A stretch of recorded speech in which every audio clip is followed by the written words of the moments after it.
محترم ډیر مسلمانان د دې غلط فهمۍ شکار دي.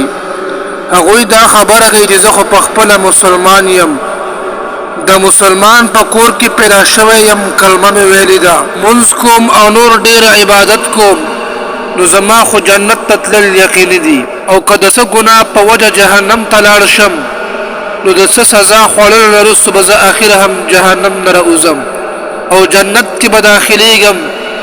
ځکه مسلمانان اخر هم د کلمې ویلو په وجه جنت ته داخلیږي.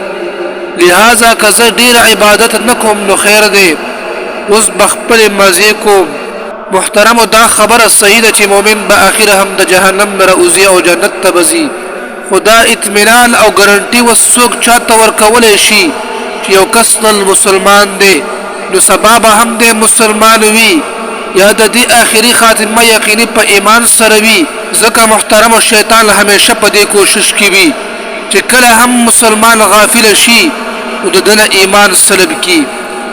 دغه وجه د محترم ډیر واقعات داسې موجود دي چې د مرګ په وجه ډیر خلکو حالات د بعضو ګناهونو په وجه داسې خراب شوي چې اخره خاتمه په ایمان نه ده نصیب شوي. عزتمند حضرت انس رضی الله عنه فرمایي چې نبی کریم صلی الله علیه وسلم یو کاتب وحی وو چې په نبی علیه الصلاۃ والسلام به کوم وحی نازل شولا هغه به لیکلا، بیا دغه مرتد شو او کافرانو ته لاړې.